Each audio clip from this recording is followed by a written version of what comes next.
નમસ્કાર ખેડૂત મિત્રો, હું છું હર્ષિત ગજેરા. કેમેરામેન જલ્દી ફોકસ કરો.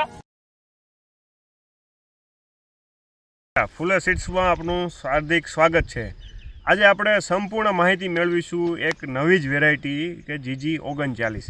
સૌપ્રથમ તો GG39 વેરાયટી છે એ ઇક્રિસેટ હૈદરાબાદ અને તેલીબિયા સંશોધન કેન્દ્ર જૂનાગઢ કૃષિ યુનિવર્સિટી જૂનાગઢ દ્વારા બનાવવામાં આવી છે અને 2023માં બહાર પાડવામાં આવી છે. GG39 છે એ ICGV 16697 લાઇન છે અને આપણે GG39 તરીકે ઓળખીએ છીએ. આપણે કયા કયા રાજ્યમાં ભલામણ કરી છે એની વાત કરીએ તો ગુજરાત માટે ભલામણ કરી છે. આના આપણે પ્લાન્ટ ટાઈપની છોડ કેવો છે એની વાત કરીએ તો આ સ્પેનિશ બંચ ટાઈપનો છોડ છે. આમ જો આ એક જ છોડ છે. આપણે મૂળિયેથી પકડીએ અને આમ ઊભું રાખીએ તો આપણે ખ્યાલ આવી જાય કે આ બધી ડાળીઓ છે એ ઉપર જાય છે. બંચ ટાઈપની વેરાયટી છે, કેમ કે બંચ જેવું લાગે આપણે. અને જે સ્પેનિશ બંચ વેરાયટી હોય એમાં બધા પોપટા બધા સૂયા છે એ થડની આજુબાજુ જ બેસતા હોય છે અને ખૂબ જમીનથી ખૂબ નીચેની સાઈડથી જ સૂયા વધારે પ્રમાણમાં ફૂટે. બહુ ઊંચેથી ઓછા હોય છે, નજીકથી જ વધારે હોય છે, એટલે આજુબાજુમાં જ વધારે બેસે છે. તો સ્પેનિશ બંચ ટાઈપની વેરાયટી છે. સ્પેનિશ ટાઈપની વેરાયટી આખા ભારતમાં વધારે હોવાય છે, જ્યારે ગુજરાતમાં વર્જિનિયા ટાઈપની વેરાયટી હોવાય છે. જે ગિરનાર 4 વેરાયટી આપણી છે એ વર્જિનિયા ટાઈપની વેરાયટી છે, જ્યારે આ છે એ સ્પેનિશ બંચ ટાઈપની વેરાયટી છે.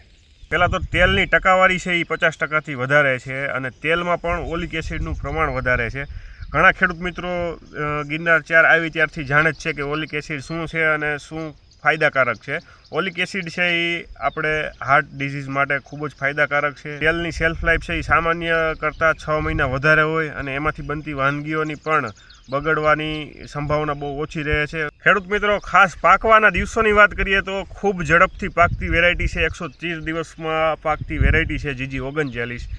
વાવેતરની વાત કરીએ તો આપણે આ ઉભળી વેરાયટી આપણે ગુજરાતીમાં કહીએ, સ્પેનિશ બંચ છે એટલે ઉભળી વેરાયટી. તો આપણે વાવવાની ભલામણ છે 16, 18, 20 ઇંચની જાળીએ જેમ બને એમ ઘાટું વાવેતર કરી શકીએ. આપણે ગુજરાતમાં ઘણા ખેડૂતોનો સીડ રેટ વધારે હોય છે, તો આ ખાસ એવી વેરાયટી છે કે આમાં તમે બીજ દર વધારે રાખી, સીડ રેટ વધારે રાખી અને વધારે પ્રોડક્શન મેળવી શકો, કેમ કે આ ઉભળી વેરાયટી છે અને થડની આજુબાજુ જ પોપટા બેસશે. તો આપણે જેમ ઘાટું વાવેતર કરશું એમ વધારે આપણે પ્રોડક્શન મળી શકશે.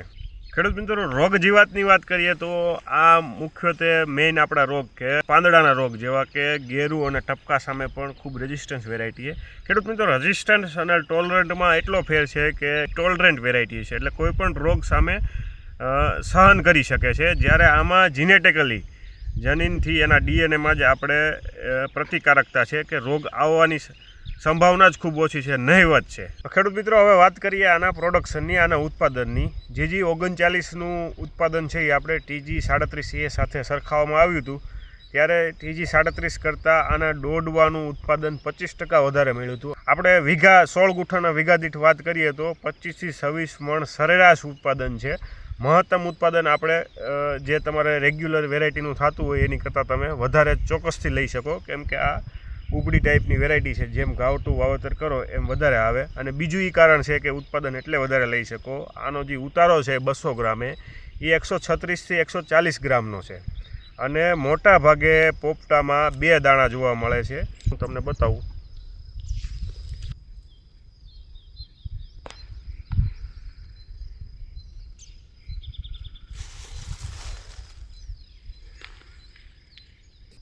વધારે તેલવાળી વેરાયટી એનો મતલબ એમ નથી કે આ ખાવામાં નહીં ચાલે. આ ખાવામાં પણ ખૂબ જ સારી વેરાયટી છે. આમાં કહેવાય છે કે નટી અને ક્રન્ચી ફ્લેવર છે, દાણામાં ચાલે એવી વેરાયટી છે. તો ખેડૂત મિત્રો, આ બધી વાત થઈ ગઈ GG39 વેરાયટીની, એની લાક્ષણિકતાની. તો હવે વાત આવે તો તમને બિયારણ કઈ રીતે મળશે અને ક્યાંથી મળશે. તો ખેડૂત મિત્રો, આ છે ફૂલે સીડ્સની GG39 વેરાયટી. તમે આખું જોઈ શકો છો. આ આપણો ફૂલે સીડ્સનો પ્રોગ્રામ હતો બ્રીડર ટુ ફાઉન્ડેશન, અને ફાઉન્ડેશનથી આગળ સતત 2 વર્ષથી આપણે અહીંયા પ્રોડક્શન કરાવીએ છીએ. અને હવે ખેડૂતો માટે, વાવેતર માટે અને જે ખેડૂતોને વધારે પ્રોડક્શન લેવું છે એના માટે આ વેરાયટી તૈયાર છે. તમે પ્યોરિટી જોઈ શકો છો કઈ રીતની છે.